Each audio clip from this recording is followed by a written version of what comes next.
नमस्कार, मी अमोल शिंदे आपल्यापुढे काही श्लोक उच्चारण करीत आहे.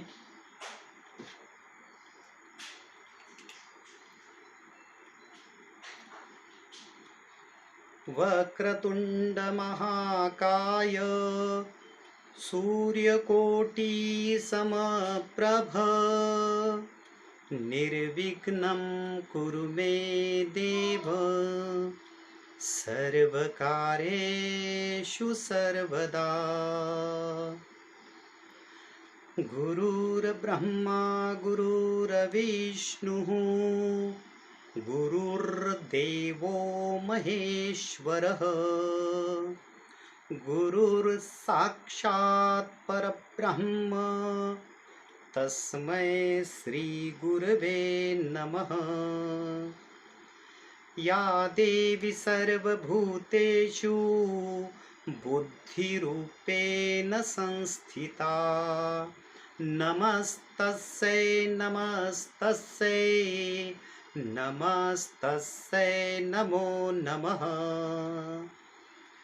विद्या विवादाय धनं मदाय खलस्य शक्तिः परपीडनाय साधोस्तु सर्वं विपरीतमेतत् ज्ञानाय दानाय च रक्षणाय. सर्वमङ्गलमाङ्गल्ये शिवे सर्वार्थसाधिके शरण्ये त्र्यम्बके गौरी नारायणीं नमोऽस्तुते. नीलाञ्जनं समाभासं रविपुत्रं यमाग्रजं छायामार्तण्डसम्भूतं तं नमामि शनैश्चरम्.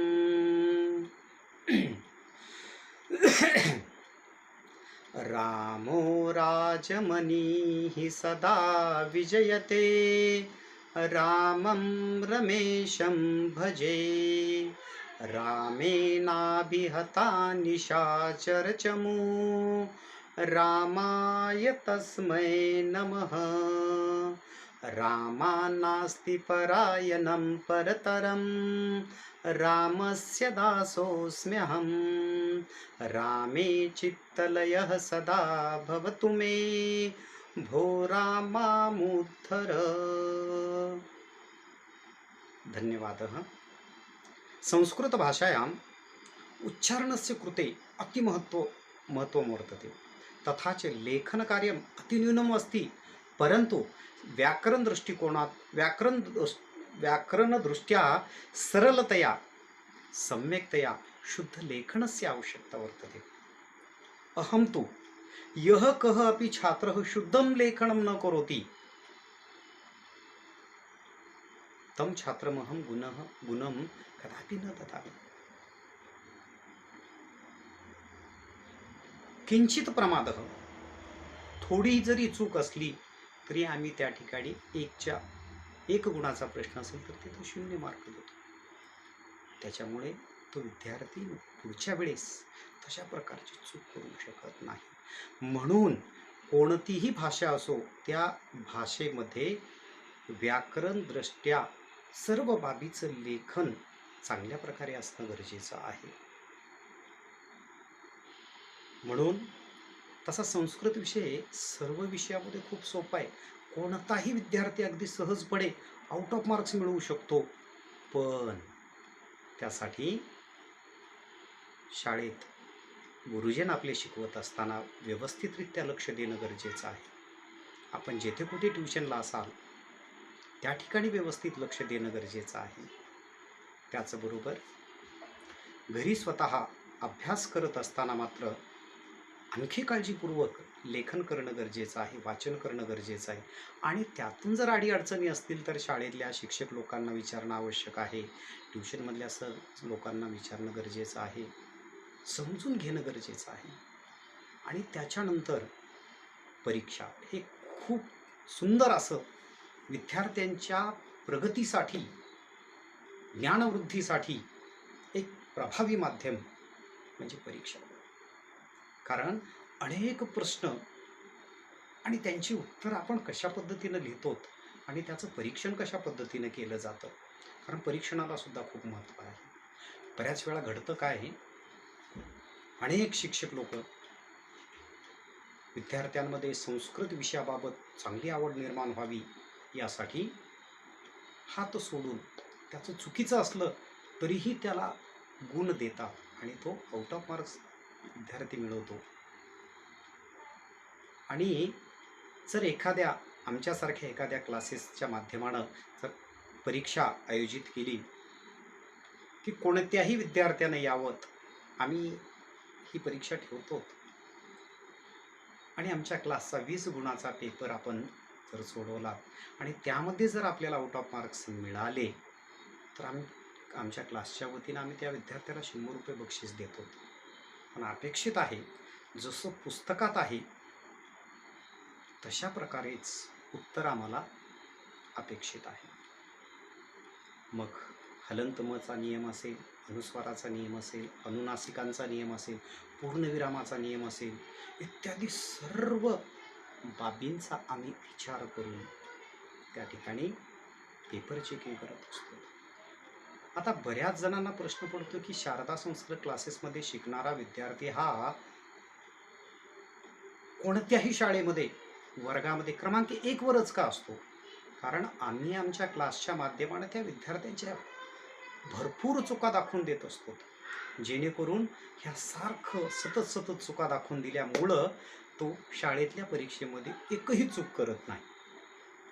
त्यामुळेच त्याला आउट ऑफ मार्क्स मिळतात आणि वर्गात नंबर 1 वर होतात. अभिमान वाटतो आम्हाला. आमच्याकडे थोडेच विद्यार्थी असतात, कारण आमचं स्वप्न आहे आमच्याकडे जर एका बॅचला 25 विद्यार्थी असतील तर त्यातील 22 विद्यार्थ्यांनी आउट ऑफ मार्क्स मिळवले पाहिजेत आणि आम्ही त्या दृष्टिकोनातून प्रयत्न करतो. सध्या यावर्षी 10वीची परीक्षा दिलेले विद्यार्थी मार्च 2020 असे आमचं एवढं मोठं भाग्य. आमच्याकडे असे काही विद्यार्थी लाभले जे की अख्ख्या त्यांच्या शाळेमध्ये क्रमांक 1 वर आहेत. आउट ऑफ मार्क्स संस्कृतमध्ये तर मिळवतातच, पण बाकी विषयामध्ये सुद्धा खूप चांगले मार्क्स मिळवतात, अगदी आउट ऑफ पर्यंत. आम्ही आमचं सौभाग्य समजतो की असे हे विद्यार्थी, गुणवान सुसंस्कारिक विद्यार्थी आम्हाला लाभले. आणि आजपर्यंत हे रेकॉर्डच आहे की आमच्याकडे येणारा प्रत्येक विद्यार्थी हा आउट ऑफ पर्यंत आम्ही घेऊन जातोच, तोही प्रयत्न करतो. आम्हीही आमचं प्रामाणिक कर्तव्य करत असतो. स्वतः पेपर चेकिंग करणे, वेळोवेळी चुका दाखवून देणे. एक विद्यार्थी हा ज्ञानवान आणि गुणवान सुद्धा बनला पाहिजे, यासाठी आम्ही प्रयत्न करतो. आणि हा शुभेच्छा म्हणा किंवा आशीर्वाद अप्रत्यक्षरित्या प्रत्यक्षरित्या आम्हाला लाभलेला आहे आणि आज आम्ही खूप समाधानाने जीवन जगत आहोत. लातूरमध्ये 2006-07 सालापासनं बऱ्याचशा शाळा महाविद्यालयामध्ये आम्ही मोफत संस्कृत संभाषण शिबिरांनी स्वीकृतवान्. ये छात्राः संस्कृत भाषायां संभाषणं कथं करणीयम् एतस्मात् कारणात् उत्सुकाः आसन्. तेषां कृते अतीव सरलतया संस्कृतभाषायां सम्भाषणं कथं करणीयम् एतस्य मार्गदर्शन शिबिराणि अपि स्वीकृतवान् मोफत स्वरूपात्. शिबिरमाध्यमेन बहवः शिक्षकाः, बहवः छात्राः अस्माकं निकटे आगतवन्तः. सर्वेषाम् आशीर्वादः वर्तते, शुभेच्छा वर्तते. प्रयासं तु करोमि. आपल्या सर्वांचे सहकार्य आणि आमचे प्रामाणिक प्रयत्न यातूनच उच्चांकाचा घेतलेला जो ध्यास आहे तो ध्यास शारदा संस्कृत क्लासेसमधील प्रत्येक विद्यार्थी हा गाठण्याचा प्रयत्न करत असतो. आम्ही सांगतो विद्यार्थ्यांना, स्वतःसाठी नाही पण आपल्या आईवडिलांसाठी, आपल्या शाळेतील शिक्षकांसाठी, आपल्या शाळेसाठी, आपण जिथे कुठे संस्कृतच्या ट्युशनला आहात तेथील शिक्षकांसाठी खूप चांगल्या प्रकारे संस्कृतचं ज्ञान प्राप्त करा आणि जेणेकरून आउट ऑफ मार्क्स मिळवून सर्वांचं नाव लौकिक करा. याबद्दल आम्ही सतत विद्यार्थ्यांना प्रोत्साहित करत असतो. 2006-07 पासून अनेक शाळा कॉलेजेसमध्ये आम्ही वर्षभर शिकवण्याचं काम केलेलं आहे. ज्या ठिकाणी संस्कृत शिक्षकांची आवश्यकता आहे त्या ठिकाणी आम्ही जाऊन शिकवलेलं आहे. पण आलेले वेगवेगळे अनुभव बरेचसे आहेत. निश्चितपणे आपल्याला या माध्यमानं आम्ही नंतर पुन्हा कधीतरी सांगू. धन्यवाद.